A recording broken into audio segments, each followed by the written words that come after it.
کلی چې دی دلته مشهور شهرت یافته کم کلی چې دی اصل هغه ملکیار دی. د هغې په څنګ کې بل مشهور کلی چې دی هغه توره شاه ده. د هغې په څنګ کې چې دی هغه بیا بټیزي دی.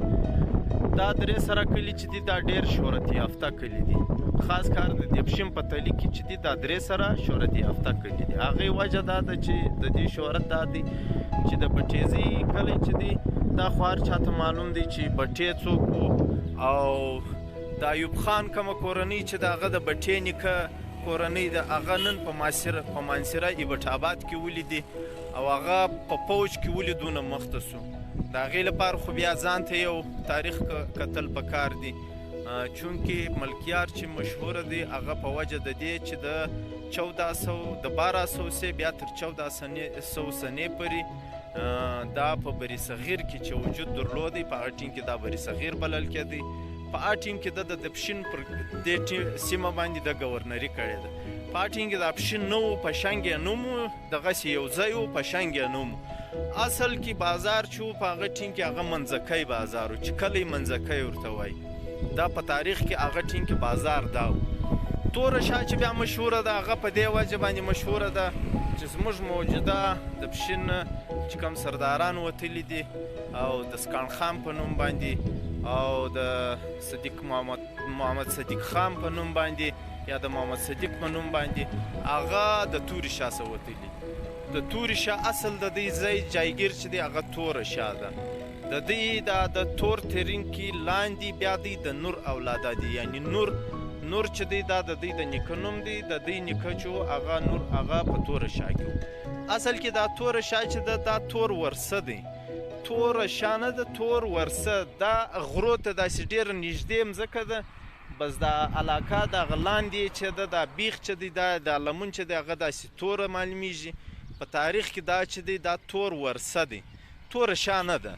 خو بیا د کثرت استعمال له وجې د خلکو پر ژبه باندې د اوښتو له وجې بیا دا چې شو تور ورسه یې توره شاه کړله.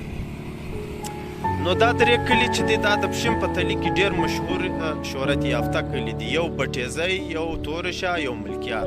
ملکیار چې دی د 1200 تر 1400 سنې پورې هغه ګورنري کړې ده راجه کړی دی. بعد له هغې څه بیا بټې نیکه لیکه پړه سړی و هغه متحده هندوستان ته ولاړی دهلي ته ولاړې کومه ګورنري چې و هغه یې په خپل نامه واړوله. بیا ځکه د ایوب خان کورنۍ چې مخته را روانه ده هغه د دې له وجې. بعد له هغې څه بیا دلته د پښین په تلي کې توره شاه چې مشهوره ده هغه په وجه د دې چې سکان خان چې دا زموږ سرداران دي سردار مصطفی یا د هغې کوم پلار سردار خیر محمد خان او د هغې د پلار چې مطلب سکان خان او د هغې پلار چې محمد صدیق نومېدی دا د توري شاه دي. اصل د دې خاندان د دې ځای وتلی دی د دې ځای نو ځکه دغه بند خوشدل خان چې دی دا د دې ویني دا ډېر شهرت یافته ځای هغه د دې ډیم له وجې نه دی بلکې د دې کلو او خاص کار د دې بنګلې له وجې دی.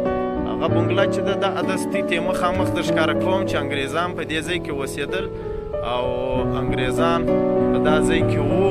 د دا ځای څخه بیا خپل لښکرونه استول خپل پوجان بیا استول خپل تشکیلونه بیا کول او کومو ځایو کې چې به دوی جنګونه غوښتو هغه تشکیلونو کروایانې چې به هغه به د دا ځای څخه کېدې. د دا مخامخ چې دی دا بند خوشدل خان او پاتې سو دغه ډیم چې دی مخامخ چې ته ویني دا ډیم بند خوشدل خان ډېر دا اصل کې دا یو کوچنی ځای و پر 8 ایکړه باندې جوړ. بیا دا و چې د 8 ایکړو سو بیا انګریزو الاټمنټ وکړي د 1100 ایکړو باندې د 1100 سه په داوس کې 2006 کې بیا پر 2200 ایکړ باندې دغه قبضه وکړله. الاټمنټ د سرکار په خاطه کې اوس هم پر 1100 ایکړ باندې او دا کم پټلۍ چې جوړه ده د تیوینې دغه پټلۍ چې جوړه ده دا پر 2200 ایکړ باندې. بس نو نن مې ستاسو سره ملګرو ډېر وخت کېږي لایو نه و کړی بس دغه مجلس مې د سره شیر کوي. نن بند خوشدل خان ته راغلی یم او دغه هسې راغلی دغه بیان ورته وکړې او بس دغه چې وروستي و مخته مې د بند خوشدل خان کوم تاریخ چې یو ټوټه پوټه تاریخ چې ما خپله یا کتلی یا اورېدلی و هغه مې ستې و مخته کښېښوی هغه مې درته بیان کړي. نو دعاګانې کوئ د افطاري وخت را نږدې دی. په افطاري کې به مو ډېر یاد ساتئ او دعاګانې به یو بل سره کوئ. ځکه نبي علیه اسلام وایي چې د یوه مسلمان د یوه مؤمن د بل مؤمن په حق کې دعا ډېره ښه قبولیت لري. نو زه بیا وتۍ ته کوم ته او موږ ته دعاګانې کوئ. نو مخ ته مو ښه، الله مې روزې قبولې او مقبولې که. الله دې د دې دنیا او د آخرت د هر قسم عذابو د نجات سبب او ذریعه د اصلي روزې او عبادتونه وګرځوي. مخ ته مو ښه. سلام علیکم.